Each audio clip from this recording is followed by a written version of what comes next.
오늘 아침 신문 시작합니다. 이른바 명태균 통화 녹취의 출처 중 한 곳이 명 씨 운전기사였던 것으로 알려지면서 정치권과 재계에서 차량 보안 강화에 나서고 있다는 기사 먼저 보겠습니다. 네, 조선일보입니다. 네, 차량은 정치권 주요 인사나 기업의 임원들이 이동 중에 중요한 내용의 통화를 많이 한다는 점에서 이동형 집무실의 성격을 갖는데요. 삼성과 SK는 현재 임원 차량에 블랙박스를 달지 않고 있다고 합니다. 반도체 사업장 등 민감 시설의 촬영을 차단하는 한편 임원들의 동선이나 차량 내 통화, 운전기사와의 대화가 녹음될 수 있기 때문인데요. 아예 전담기사를 쓰지 않고 본인이 직접 운전하다가 필요할 때만 대리기사를 이용하거나 운전기사 채용 과정에서 보안 서약서를 요구하는 경우도 있습니다. 자동차 업계에서는 차량 보안 강화를 위한 신기술을 도입하고 있는데요. 앞좌석과 뒷좌석을 격벽으로 완전히 분리하거나 좌석별 방음 시설이 구비된 것 같은 효과를 내는 기술을 개발하고 있다고 신문은 전했습니다.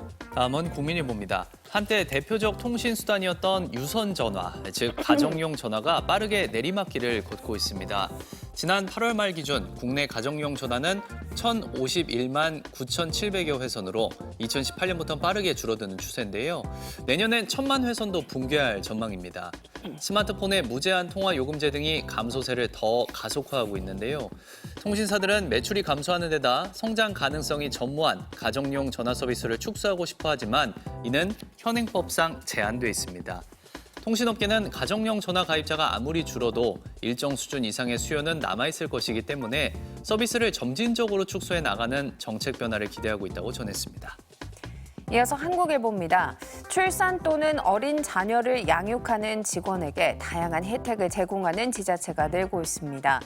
경남도와 충북도는 공무원에게 자녀 양육 특별 휴가를 주는 지방공무원 복무조례안을 개정했고요. 경기, 대전, 충남 등에서 이미 시행 중인 재택근무제도 제주와 경북, 포항시로 확산하는 추세입니다. 대전, 서구청과 대구시는 늦어지는 출산 연령을 감안해 자녀 수에 비례하여 정년을 연장해주고 있고요.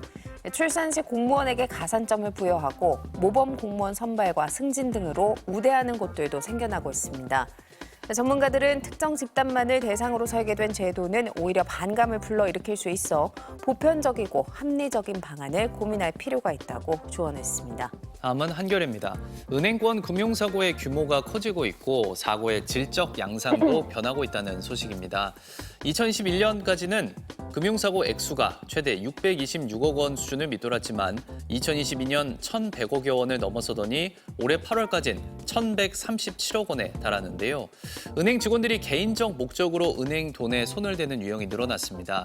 특히 개인 투자를 위해 고객 돈을 횡령하는 등 도덕적 해이가 증가하는 추세인데요. 이런 현상의 원인으론 내부 통제 실패가 꼽힙니다. 은행권 영업의 무게중심이 비대면으로 옮겨가면서 특히 지방 영업점은 점포와 직원 수가 줄어 직원들을 견제할 장치가 없기 때문입니다. 은행들은 이달부터 금융사고 발생 시 임원의 책임을 명확히 할 책무 구조도 시범 운영에 돌입할 예정이어서 내부 통제 역량이 강화될지 주목됩니다. 끝으로 지역신문 기사 살펴보겠습니다. 당진시대입니다. 충남 당진시 삽교호 둔치에서 18만 3천 제곱미터 축구장 25개 크기에 달하는 면적의 갈대밭이 훼손되는 사건이 발생했습니다. 인근 주민이 지난달 18일 갈대밭이 훼손된 것을 발견하고 신고해서 당진시가 경찰에 수사를 의뢰했는데요. 갈대밭이 훼손된 일부 지역은 야생생물 보호구역으로 지정돼 생태적으로 보호가 필요한 곳입니다. 갈대밭이 훼손된 곳 주변에는 갈대를 보관해 놓은 원형 압축 포장인 사일리지 200여 개가 있어서 가축 사료용으로 사용하기 위한 것으로 추정되는데요.